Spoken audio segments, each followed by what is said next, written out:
A very warm welcome. You're watching News 9 Live. Joining me here in the studio is my colleague Karthikeya Sharma. And we're going to try and discuss, decode. We've got experts and various political party spokesperson also on the panel with us. Siddaramaih'S and Basavaraj Bommai are again at loggerheads. This time around, Lingayat being the bone of contention. Siddaramaih'S statement that has now raised several eyebrows as well. Former Karnataka Chief Minister Siddaramaih'S, he's got himself in a political hot water for his jibe at the BJP's Lingayat push for the upcoming assembly elections in the state. When asked about BJP's stance that a Lingayat should be the next Chief Minister, the Congress veteran said, well, there's already a Lingayat Chief Minister and he's the root of all the corruption in the state. Now, the BJP was quick to launch a scathing attack against Siddaramaih'S, saying he had insulted the entire Lingayat community. Basavaraj Bommai accused him of ridiculing the entire Lingayat community, though Siddaramaih'S later clarified that his comment was aimed specifically at the Chief Minister.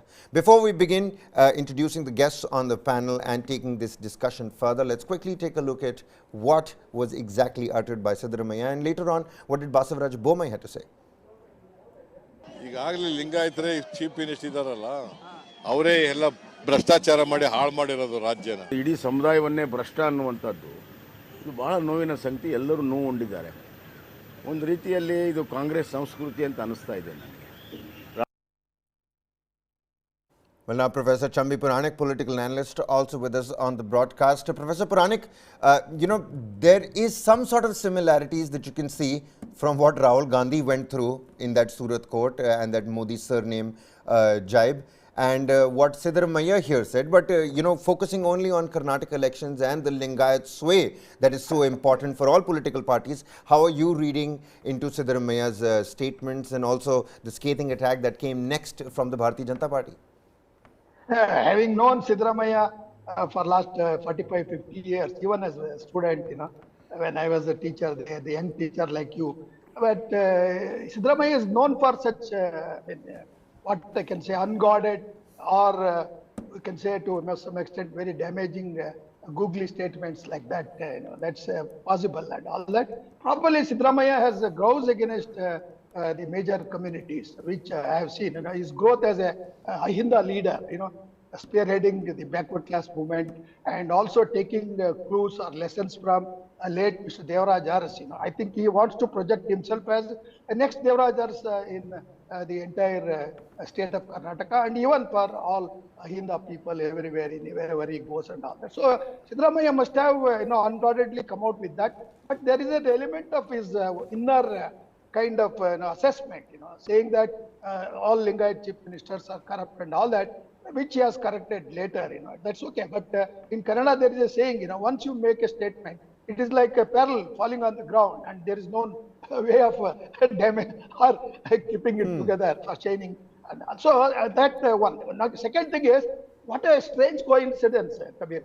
The same day, Vibhuti, with Vibhuti on his forehead, Rahul Gandhi is going to Basavaraj's Nirvana place, Kudala Sangama, and also, same kind of whatever appeasement and respect, reverence he wants to show to the entire Lingan community, without knowing that his own one of the chief ministers, aspirants, and also former chief minister is making such, casual comments. Perhaps, I think it's a very unfortunate thing for Congress. But BJP was searching or waiting for this because a person like Mr. Jagdish Shettar, CM, ex-CM, and Mr. Saudi, Deputy CM, both are very important, prominent leaders still yesterday. Today they say they have betrayed and all these kind of loose cannon shots are always possible. But taking into consideration the impact it is going to have, more so, Siddaramaiah is contesting from Orada, where Lingayats are in majority. That's one particular thing he should have been very sensitive also. But, unguardedly has come out with his prejudices, which I consider it as valid to some extent. But the entire community being used in his words, he has corrected it also. I think Lingayats are generous enough, unlike other major communities who have strong relations of blood or caste sentiments and all that. So, well, Professor Puranik, Rahul Gandhi has unknowingly put the entire Congress party in troubled and tricky waters with his particular statements. But, pertinent points that you've raised over there as well. Kartike, I would like you to weigh in on this as well, what Professor Puranik is saying. Unguarded googly comments versus freedom of expression. Where do you stand on this spectrum? I think a couple of things. I have interviewed Siddaramaiah myself, and number of times I have been to Siddaramaiah's residence. In Mysore, I have interviewed him. So I think Siddaramaiah is an old style politician. He comes from the socialist table. Siddaramaiah is not dried and wool Congress politician. But when people say, "Arey, Siddaramaiah has made the mistake," for me, do savvy politicians like these mistakes? Has he said this purposely? Why would he say something like that when comments made by a number of politicians have costed Congress a lot of things? The chai wala jibe is the greatest. It's there in the pantheon of the stupid jibes which have been made, which boomeranged on the Congress. Then you had the niche remark. Then you had this Modi remark in which Mr. Gandhi has lost his membership of Lok Sabha. So why do you say things which can come back to you? I think jibe which are related to identity should be avoided. They have to be avoided. And for Mr. Siddaramaiah to say this in middle of elections when Lingayat vote is pretty unhappy with Bharatiya Janata Party is suicidal in nature. Is it because he felt so? Is it because he feels deeply his deep animosity against the so-called Yedurappa-based Lingayat leadership because he felt that he could not become Chief Minister? But I think in politics you have to be careful. But for me, this brings me to another question. Why would Siddaramaiah make a silly mistake like that? When Siddaramaiah knows that you have DK in the fray, why would he say something like that when Lingayat votes have shifted? Does he feel that the Lingayat vote has swarmed his Ahinda combination within the Congress? There are wheels within wheels. Why would Siddaramaiah say he's the corrupt Lingayat leader? Why would he say that? Do you say that if someone has to accuse me, will someone say Karthik is a corrupt Brahmin journalist? Or if someone says that ABCD is a corrupt ABCD Yadav journalist, you don't say that. So why did he have to say that? That is my question. And even in common parlance, people don't use identity to oppose you. Even when Prime Minister attacked Rahul Gandhi in 2013, he was calling him Shehzada. What Siddaramaiah's planned step? Why did he say that? I mean, Siddaramaiah is no political lightweight. He's a very heavyweight Chief Minister. Siddaramaiah has his standing. He's a very earthy guy. Mr. Siddaramaiah is a very earthy guy. So why will Siddaramaiah say that? Kabir, that's my question. Why should he say something like Certainly. that? Why should he completely disturb the apple cart? Why would a man like this say something like this? And everyone knows in social media, once you give a statement, your correndums don't work. They just don't work. Because narrative becomes the truth. We live in a post-truth world. It's your narrative versus mine. And then the narrative would be he against he said this, he said this. He had to say sorry. The guy had to apologize. No one would say, well, Siddaramaiah clarified. His clarification would be perceived as an apology. That's the post-truth social media world we live in. So for Siddaramaiah to say that, he is not Manish Shankar Iyer. He is different from Manish Shankar Iyer. Right. Let's take that question to Professor Puranik. Professor, why do you think a decorated general, in the likelihood of somebody like Siddaramaiah, will sort of shoot himself in the foot at such a crucial time for the Congress party and right into the run-up of the state assembly elections? Kabir, I think my hunch is, having known Siddaramaiah deeply or personally also, I think he is upset with BJP fielding Mr. Somanna, another prominent Lingayat with resources. Earlier, there used to be some kind of behind the screen understanding between per se Mr. B.S. Yediyurappa and Siddaramaiah, because they used to put a weak candidate, though resource-wise, money-wise, the candidate was strong, but he was not in a position to fight Siddaramaiah or his son like that. So that kind of background is there in that particular constituency where 60 to 65,000 Lingaites are in a sizable majority. So that's one thing. Second thing is, he thinks that this time Lingaites are going to polarize themselves against me because of one, Somanna, and also the local kind of adjustments he used to make with the font tips and many others and all that. I think, that could have been one of the things that is working, when he goes and reflects on the day-to-day basis of his campaign and the kind of response and all that. So that could be there. Thirdly, Siddaramaiah also has guts to say what he feels deeply inside. Don't take him wrong. He is definitely unhappy with the past Lingayat leaders and all that, which he has never said that the earlier Congress betrayed S. Nijlingappa during Indira Gandhi's time and the syndicate, whatever the old gods were fighting. Second thing is Virendra Patil. In the airport, he was unceremoniously dropped as CM by Prime Minister Rahul Gandhi in a very casual way. But here, Siddaramaiah is, I think, is prejudices or is particular kind of apprehensions against the likelihood of Lingaites, as they favored his son, Yatindra. They may not come together. And also, Somanna is a very tough nut to crack, because he will go and appeal to all Lingaites and the supporters and all that, say that this time you must protect the honor of the community. So, I think Siddaramaiah must have tried to consolidate the votes of non-Lingaites, including the OBCs and Muslims, minorities and all that, who are drifting away from Congress for various local reasons.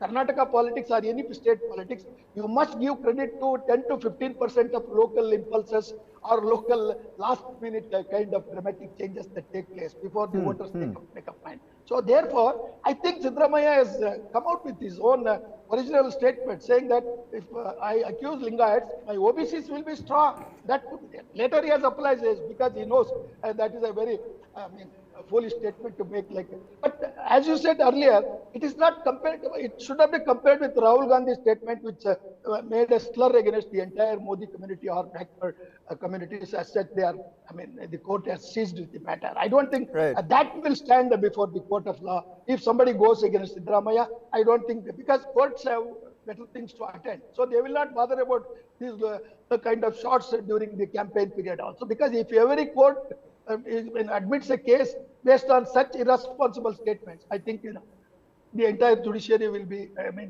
in great stress also.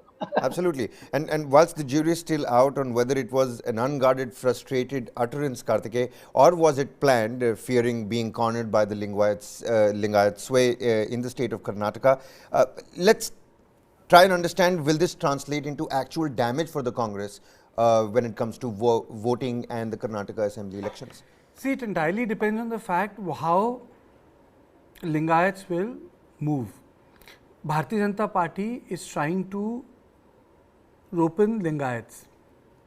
Bharatiya Janata Party has moved away from hijab, halal, other issues. Lingayats are not very conservative voters. They are religious, but they are not socially conservative. They did not take part in the so-called the hijab halal politics. It is for this reason first Yediyurappa, and then Mr. Bommai and other political leaders have been saying that these issues are not important to us, Tipu Sultan and all that, because they realize that the Hindutva politics is not working in Karnataka. You see, BJP's politics is combination of Hindutva, development, market, Hindutva, market and mobile. Development comes with it. So in this case, I think Hindutva is not working properly. So they have gone back to market and mobile. The third part you can add is Hindutva, market, mobile and Labharti. So they are focusing on market, mobile and Labharti politics. In UP they go back to Hindutva because it works very well there. So in this case, what are they talking about? They are talking about subsidies, they are talking about a good governance. But the problem with the Bombay government is that they have been charged with a 40% commission government. If you remember famous Zardari Mr. 10%. Now in this case, BJP is feeling the heat. They are being questioned. And then you have Mr. B.L. Santosh, papers in New Delhi and Karnataka are awash with the fact that Mr. B.L. Santosh has run into problem with lot of leaders. Now the spin which they are trying to give is that Mr. Santosh and other members of Bharatiya Janata Party are creating space for young Karyakartas, and the older Karyakartas have become very important, the leaders have become important. So it's transitory. So in this transitory phase, BJP can lose elections in this transition also. But the fact of the matter is that Mr. Siddaramaiah drops in at a time when everything was working for the Congress party. What do people say about Rahul Gandhi? भाई इनसे बोलिए कोई controversial बात ना करें. यही तो बोलते हैं ना राहुल गांधी के बारे में. अरे बेकार में सावरकर का इशू ना उठाएं यार. Because it's irrelevant. You cannot win on culture wars with Bharatiya Janata Party. See, we have to understand what is happening is that Mr. Siddaramaiah has walked into a very identity issue. BJP's politics is identity-based politics. It's majoritarian nature. Unfortunately, what Congress is doing is that it is falling back on caste majoritarianism. जिसकी जितनी हिस्सेदारी उसकी उतनी भागीदारी. So one majoritarian politics, which primarily believes that the idea of India is around cultural life of Hindus, is being replaced by caste majoritarianism. So in this context, I would say that when you have this identity thing, anyway that has happened, and now you again come back to a identity thing, which is a very powerful religious sect also. It's just not a caste; it's a religious sect, and it's religious and a religious sect which defines itself not in relationship with other religion. It defines itself in relationship with Hinduism in an opposite way, or the larger traditions of Hinduism in an opposite way.